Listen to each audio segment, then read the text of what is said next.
जय माता की मित्रों, मेष लगन की चर्चा हम लोग कर रहे हैं और उसी श्रृंखला में आज मेरा पाठ है चतुर्थ भाव। मेष लगन या मेष राशि जिसके चतुर्थ भाव में सूर्य देव विराजमान हो, उनको कैसा फल मिल सकता है।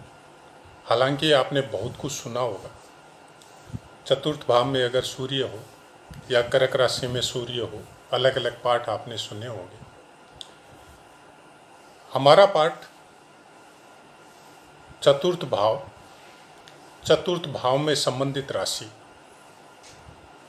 और उसके अंतर्गत आने वाले नक्षत्र, उन सबका सम्मिलित प्रिडिक्शन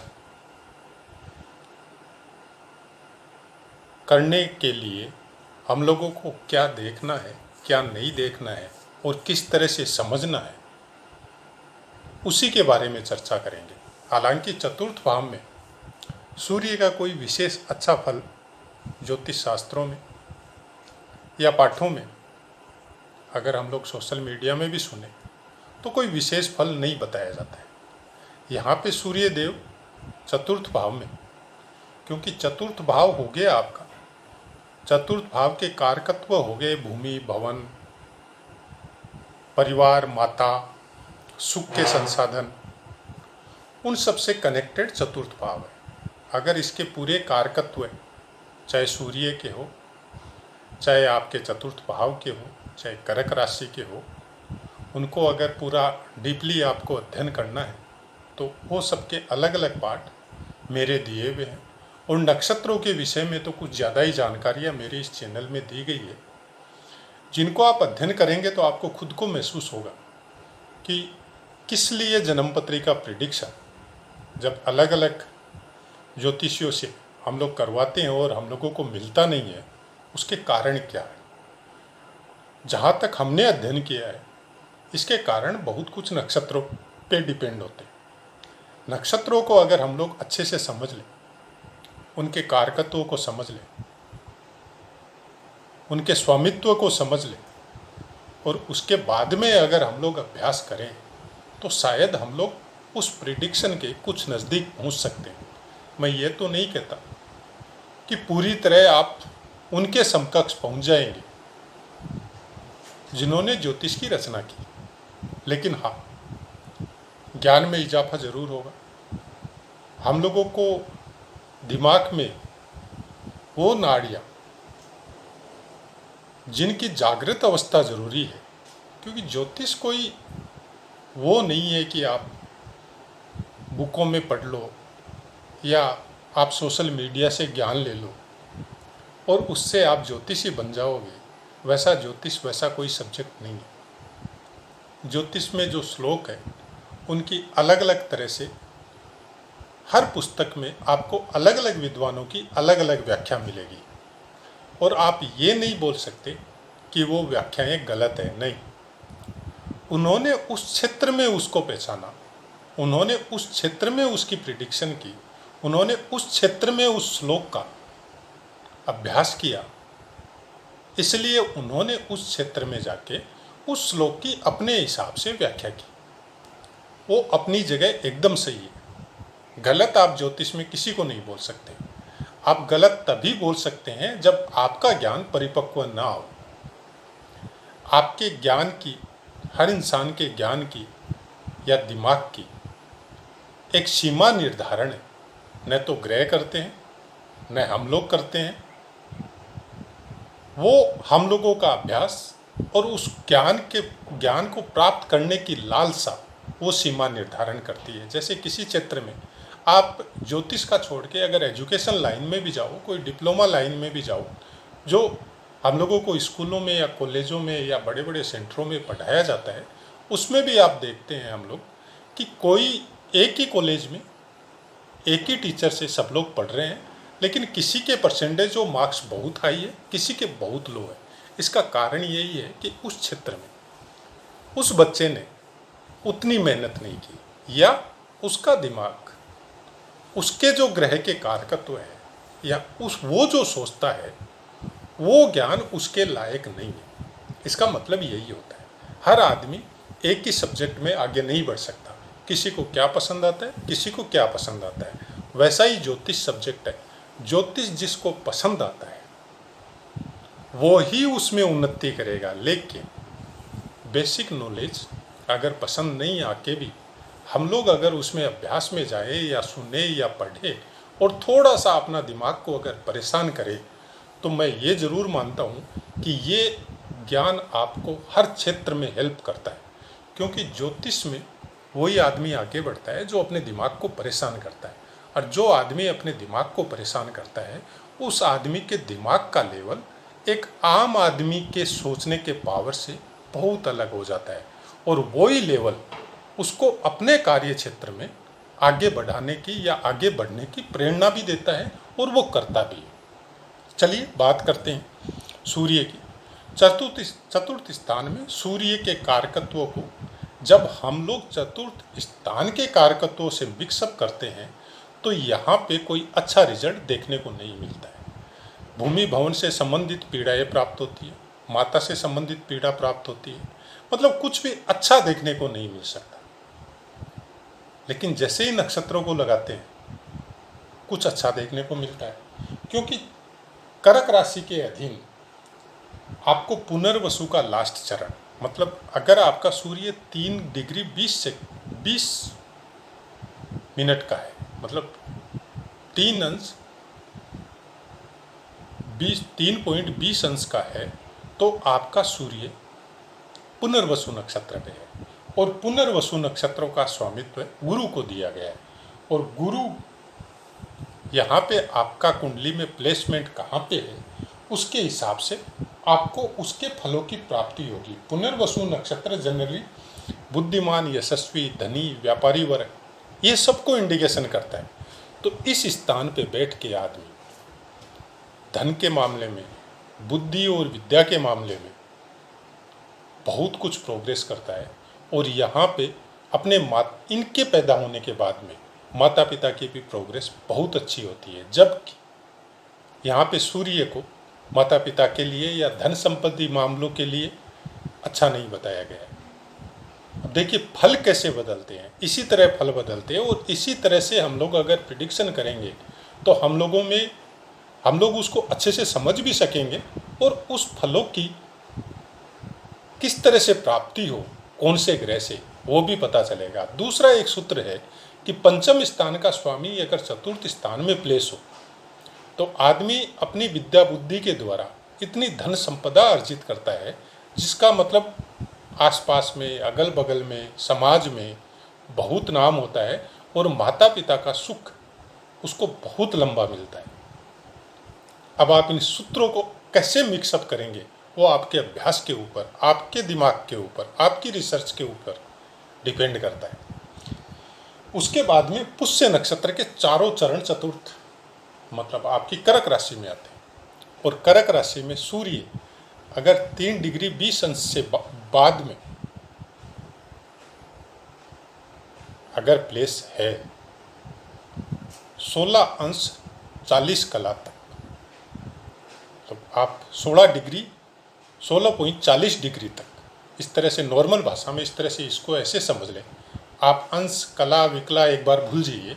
आप ये समझ लीजिए कि आपकी जन्मपत्री में जो भी आप ऐप वगैरह से डाउनलोड करते हैं वहाँ पे आप देखिए 3.20 के बाद में 16.40 तक अगर सूर्य चतुर्थ स्थान में आपका विराजमान है तो ये पुष्य नक्षत्र में।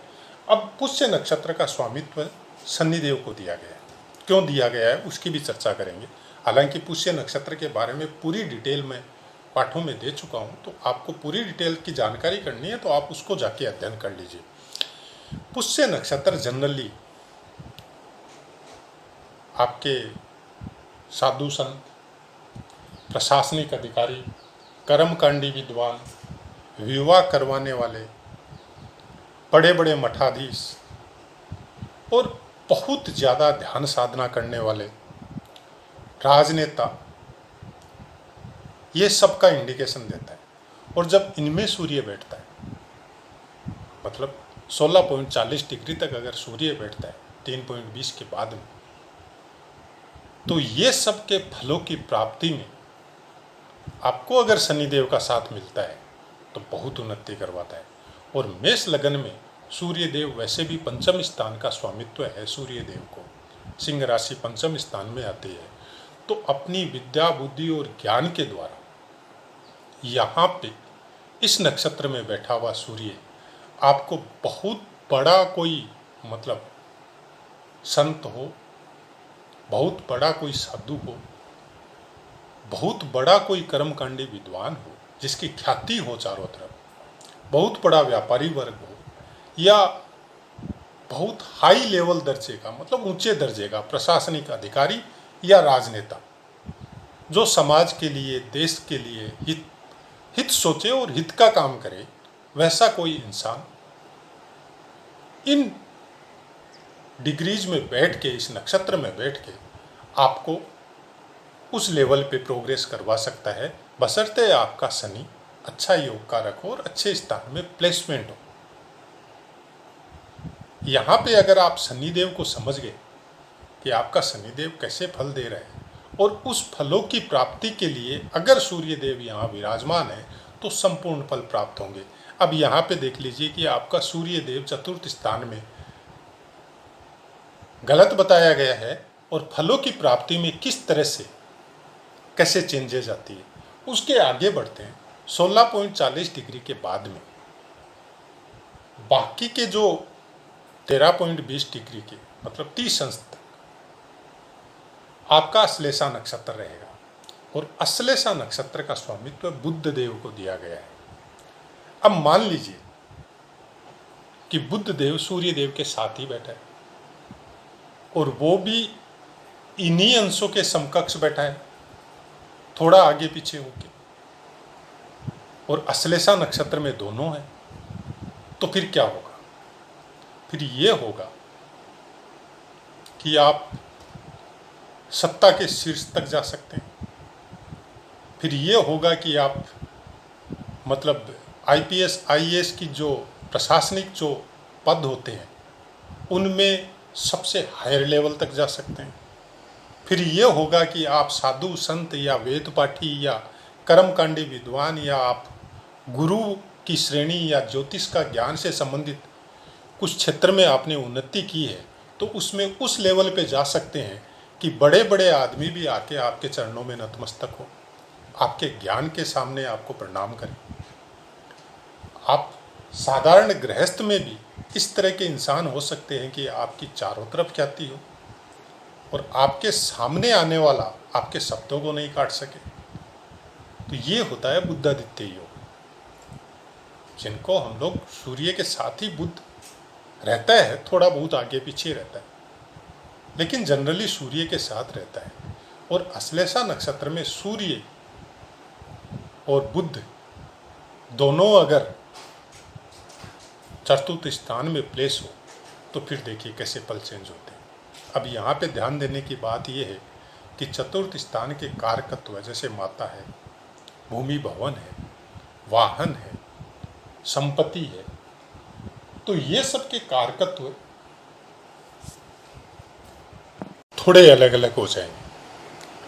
जैसे भूमि का अगर आपको चतुर्थ स्थान से देखना है कि सूर्य प्लेस होने से भूमि के से संबंधित आपका सुख कैसा रहेगा तो फिर मंगल का प्लेसमेंट जरूर देखिए। अगर माता से संबंधित कोई चीज़ देखनी है तो चंद्रमा का प्लेसमेंट जरूर देखिए। अगर वाहन वगैरह से देखनी है तो शुक्र का प्लेसमेंट जरूर देखिए। अगर बड़ा भवन हो, छोटा भवन होगा, बड़ा भवन होगा, कैसा आपका बिल्डिंग या कैसा आपका घर होगा तो आपको केतु को भी यहाँ पे देखना पड़ेगा। तो ऐसा ही कुछ अगर हम लोग अब सब ग्रहों का एक ही जगह में हम प्लेस करवा के या उसके फलों के बारे में अगर चर्चा करें तो फिर ये 2 घंटा 5 घंटा का वीडियो बनेगा जो कि पॉसिबल नहीं है। हालांकि जब मैंने पाठ लिए हैं तो सब ग्रहों की बात करेंगे, फिलहाल सूर्य की बातें कर रहे हैं, आगे फिर चंद्रमा की भी करेंगे, बुध की भी करेंगे, सबकी करेंगे, लेकिन अलग अलग करेंगे क्योंकि एक ही पाठ में सबको सम्मिलित करना पॉसिबल नहीं है। आप उन सबको सुन के आप अपनी कुंडली पे अप्लाई करके उसके फलों के बारे में जब चर्चा समझेंगे तब आपको समझ में आएगा कि इस तरह का फल, क्योंकि ज्योतिष में बहुत से ऐसे सूत्र भी हैं जो एक दूसरे को काटते भी हैं और एक दूसरे की व्याख्या भी अलग अलग तरीके से की गई है। तो आपको अपने ज्ञान के द्वारा इसमें ज़रूरत है सबसे ज़्यादा आप उसको किस तरह से आत्मसात करते हैं और किस तरह से अभ्यास में उसको लेके आते हैं, क्योंकि अभ्यास जब तक परिपक्व नहीं हो तब तक जन्म पत्रिका प्रेडिक्शन करना इतना आसान नहीं है। ये कोई वो ज्ञान नहीं है जो कोई स्कूल में और में सीख के या ऑनलाइन सीख के आप सोचे कि मैं किसी की भी कुंडली का प्रेडिक्शन कर सकता हूँ। ये पॉसिबल नहीं है, क्योंकि इसमें बहुत कुछ डिपेंड होता है। ये सब फल जो अभी चतुर्थ स्थान में सूर्य के बारे में हम लोग चर्चा कर रहे हैं, इनमें मतलब 50-60% डिपेंड होता है कि बचपन के संस्कार हम लोगों के कैसे चले हैं, किस तरह की सोहबत हम लोगों की रही है, किस तरह के माता पिता या परिवार में हम लोग पले बढ़े हैं, किस तरह की दिनचर्या हम लोगों की है, किस तरह के सुख साधनों और संसाधनों से हम लोग यूज कर रहे हैं या उनके साथ रह रहे हैं।